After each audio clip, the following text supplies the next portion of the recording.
L'événement Carrefour de rencontres entre étudiants et professionnels se déroule au Cégep de Jonquière.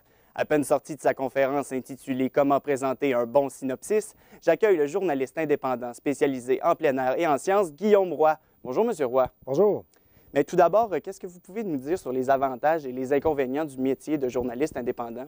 Bien, en tant que journaliste indépendant, on n'a pas de sécurité. Alors, il faut constamment proposer des sujets nous-mêmes à différents médias. Il faut être en mesure de bien cibler des sujets, puis être capable d'impressionner un petit peu les rédacteurs en chef pour qu'ils nous commandent des textes. Et puis, bien, par exemple, ça donne beaucoup de liberté de l'autre côté. Fait que c'est tout le temps trouver le juste milieu entre la sécurité et la liberté, comme un peu un employé de l'État ou un entrepreneur va faire le choix d'être plus à son compte. Fait que moi, j'ai choisi d'avoir la liberté là, dans ce cas-ci. De quelle façon vous vous préparez pour vos reportages?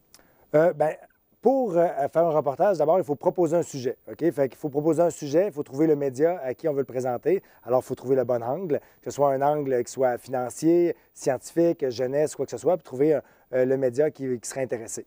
Et ensuite, justement, si on lui propose, il faut lui faire dire « Ah ouais », il faut l'impressionner pour lui donner le goût de l'acheter puis qu'il ne peut pas passer à côté. Alors, à ce moment-là, il va avoir une commande qui va suivre, puis bon, bien, tant de mots, et puis pour telle date. Fait que là, en fonction de ça, on pourra se structurer pour faire les entrevues, contacter des gens, aller faire du terrain selon l'ampleur du reportage qui est commandé. Là. Où est-ce que vous trouvez vos idées de reportage? Bien, dans la vie de tous les jours, justement, là, il faut lire beaucoup, il faut être un boulimique d'informations. Je suis abonné à je ne sais plus combien de revues, que j'ai même pas le temps de tout lire, avec les gens, en parlant. Comme j'ai dit tout à l'heure, moi, c'est mon réflexe, la meilleure façon de vulgariser le tout, c'est le « ah ouais ». Quand on peut une conversation, on va dire « ah ouais », bien, c'est un bon sujet. Ensuite, comment est-ce qu'on peut le transformer, le travailler pour intéresser les gens pour tel ou tel magazine? Bien, ça, c'est le défi du journaliste, c'est ça notre travail. Qui achète vos idées de reportage? Bien, ça peut varier beaucoup. Moi, j'ai commencé beaucoup dans le domaine du plein air avec le magazine Espace. Je couvre beaucoup les ressources naturelles avec La Terre de chez nous, l'agriculture, Opération forestière pour la foresterie. Mais je travaille aussi avec des médias comme l'actualité ou la presse, le quotidien, ça arrive quelquefois, Québec Science. Ça peut varier beaucoup. En fait, j'ai calculé récemment là, pour un concours, j'avais publié dans 36 magazines en 5 ans. Fait que ça, c'est une clé, se diversifier pour ne pas être à la merci d'un seul magazine qui pourrait peut-être disparaître ou que des fois, la personne avec qui on travaille désire plus travailler avec nous ou quoi que ce soit. C'est bien de diversifier comme dans n'importe quel business, en fait. Du côté plus financier, comment vous négociez vos tarifs avec les différents employeurs? Bien, ça, sur mon regroupement, il y a l'Association des journalistes indépendants du Québec qui est là pour faire valoir un peu c'est quoi les tarifs de base à accepter, comment négocier un contrat. Mais le barème qu'on se fixe, c'est d'avoir 100 le feuillet. 100 pour 250 mots, qui équivaut à 1500 caractères. Fait que ça, c'est ce qu'on souhaite. Des fois, quand c'est il y a beaucoup de plaisir à y avoir, on va accepter un petit peu moins. Mais c'est ça, en montant, qu'on cherche à négocier pour être capable de bien en vivre. Parce que c'est beau d'écrire des reportages, mais le but, c'est de gagner un bon salaire et de bien en vivre.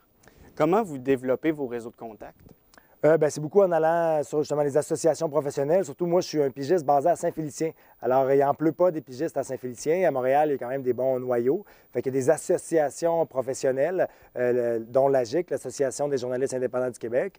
Sinon, il y a la FPJQ, Fédération des professionnels des journalistes du Québec, l'Association des communicateurs scientifiques. C'est super important d'aller à ces rencontres-là. Et puis, de faire l'effort pour aller rencontrer les rédacteurs en chef quand je vais en ville. Je vais aller voir mes contacts à l'actualité, chez Québec Science, à la presse, parce que c'est une relation interpersonnelle qu'on développe à long terme, finalement, là, plus que juste des relations par courriel qui est très impersonnelle. Pour un journaliste qui débute, est-ce que c'est difficile de développer un bon réseau de contacts?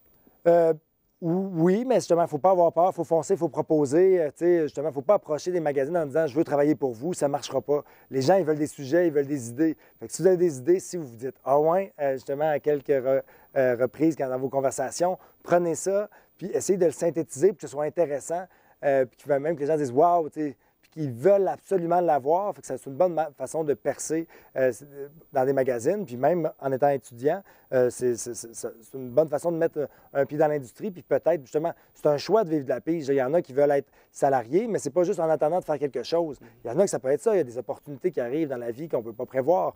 Mais ça peut être un choix intéressant puis un choix valable de vivre de la pige aussi. Oui. Puis en terminant, votre plus grande fierté ou votre meilleur reportage? Oh, ma plus Oui, grande rapidement. fierté, ma plus grande fierté, c'est d'être capable de bien en vivre parce qu'à la base, tu sais, justement, j'étais à Saint-Félicien, dans le nord du lac, c'était un peu un test. Tu sais, je ne savais pas si j'allais être capable d'en vivre, j'avais pas tellement de connaissances dans le domaine. Fait que je l'ai essayé. Puis finalement, je suis capable de bien en vivre puis de m'amuser à travers tout ça. J'ai plein de bons souvenirs, mais tu sais, juste d'être payé pour aller faire une semaine de kite ski sur le Grand Lac Mistassini, c'est du bonbon. Fait que moi, je pourrais pas me voir en train de faire autre chose. Être payé pour m'amuser, là, c'est ma plus grande fierté. Bien, merci beaucoup, M. Roy. Ça fait plaisir. Je m'entretenais avec le journaliste indépendant Guillaume Roy. Au revoir.